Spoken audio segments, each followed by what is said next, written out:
There's this prophecy that's been echoing for centuries, whispered by mystics and argued over by theologians. It describes an event so profound, it's said to literally purify the entire world. Today, we're going to dive deep and deconstruct one of the most chilling and fascinating predictions out there, the 3 days of darkness. But first, let's just boil it down to a simple question. Really think about it. What if everything just went dark? And I'm not talking about a simple power outage. I mean a complete, total, global blackout for 3 full days and nights. No sun, no moon, no electricity. What would you even do? That's the core scenario we're unpacking here. So, what is the 3 days of darkness officially? Well, it's a prophesied event that's supposed to last for exactly 72 hours. The sources describe this darkness as absolute, something so dense you can almost feel it. During this time, the only light that's said to work at all would come from specially blessed wax candles. And the whole point of it? A divine reset button, a purification of the earth.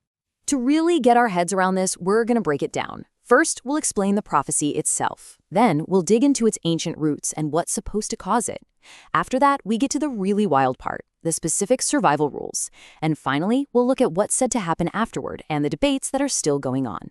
All right, so let's jump right in. Section 1. What do the sources actually claim is going to happen during this thing? The first thing you have to wrap your head around is the duration. It's not just a long night or even a full day. The prophecy is incredibly specific, 72 hours.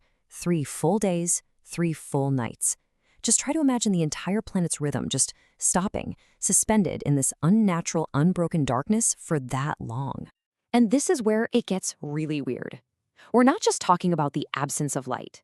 No, this darkness is described as a thing, a presence, so thick you can supposedly feel it.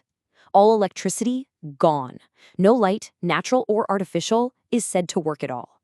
The only exception, according to the mystics, are these blessed wax candles. But here's the kicker. They supposedly won't even light for the impious. They only provide light in the homes of the faithful. So you might be asking, where on earth did this idea even come from? Well, it didn't just pop out of nowhere. This prophecy has some seriously deep roots, with parallels in ancient scriptures that got more and more detailed over centuries through visions given to Catholic saints and mystics. The most direct biblical parallel, and it's a big one, is the 9th plague of Egypt from the book of Exodus. A lot of people see it as a kind of foreshadowing of this event. And when you put them side by side, the similarities are kind of spooky. Both last 3 days. Both describe a darkness so thick it could be felt. And in both cases, light was only available to a chosen group. Back then, it was the Israelites, and in the prophecy, it's the faithful. So from these biblical echoes, we move on to very specific visions. One of the most quoted seers is Blessed Anna Maria Taigi, who was an Italian mystic back in the 18th century. And her warning, wow, it is chillingly direct. She describes the darkness, but then she adds this terrifying rule: curiosity will kill you. Anyone who so much as opens their window to look out will, she says, die instantly. The stakes are just unbelievably high. And then, fast forward to the 20th century, and the famous Padre Pio reportedly adds another layer to all this. Revelations from 1950 attributed to him describe not just darkness, but a literal hurricane of fire falling from the sky, all starting on a very cold night. So this frames the event not just as an absence of light, but as an active, fiery punishment. Okay, this is all incredibly intense. So, what's supposed to trigger it? Well, the sources point to a mix of spiritual reasons and a few potential physical ways it could all go down. First and foremost, the why is spiritual. The sources all seem to agree on this. They claim the event would be a direct response to widespread sin, a massive loss of faith, what they call apostasy. Basically, it's framed as this severe but necessary intervention because humanity's actions have just completely exhausted divine mercy. But beyond that spiritual why, the prophecies also describe a physical how. 3 main possibilities get mentioned. First, it could be a comet or asteroid impact that kicks up enough dust and toxic gas to blot out the sun.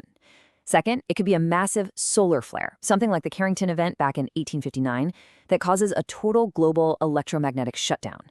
Or third, it could just be a purely supernatural act, with God directly turning off the lights and, as some sources claim, unleashing demons from hell.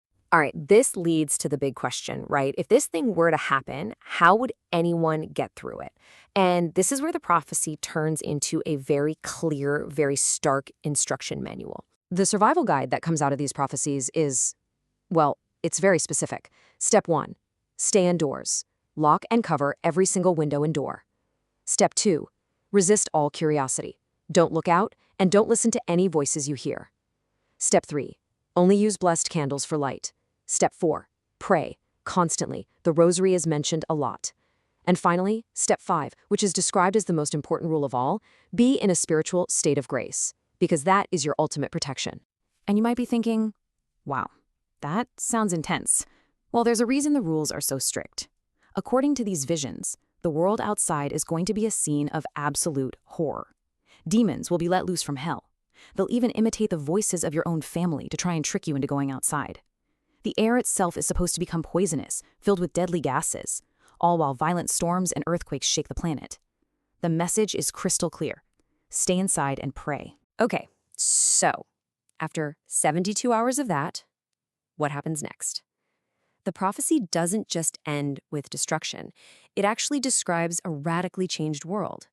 But this is also where things get really interesting, with major debates and a lot of cautionary advice from within the sources themselves. The good news, according to the sources, is that it's not all doom and gloom. They say that when the sun finally comes back, it's going to kick off a new era of peace. This period is sometimes called the triumph of the Immaculate Heart of Mary, and it's described as a time of renewed faith, where the earth is cleansed and the survivors live in peace. It's basically a massive reset for humanity. But, and this is a really important point, not everyone who looks at these prophecies is on the same page about the details. There's a big debate between the 3 days view that we've been talking about, which comes from these mystics, and a 1-day view, which is based on Old Testament prophets. This other view suggests a sudden event with zero time to prepare, and they even disagree on whether it would be a global thing or more localized. And this brings us to probably the most crucial part of this whole discussion, the warnings. The sources themselves warn people to be careful of anyone trying to set a date or acting like a prophet of chaos. The authenticity of some key documents, like certain letters attributed to Padre Pio, is still very much debated. And, of course, the Bible itself is very clear that no one knows the day or the hour. From a scientific standpoint, NASA says they know of no astronomical threats that could cause something like this. So for believers, the core message isn't to panic and hoard candles, but to maintain a state of spiritual readiness, always. Which really leaves us with a big question, doesn't it? Is the 3 days of darkness meant to be taken as a literal future event that you should prepare for with blessed candles and covered windows, or is it all a powerful, enduring metaphor for a spiritual journey, a kind of dark night of the soul for the whole world, representing the death of an old way of life and a rebirth in faith? That's the question this prophecy leaves us with.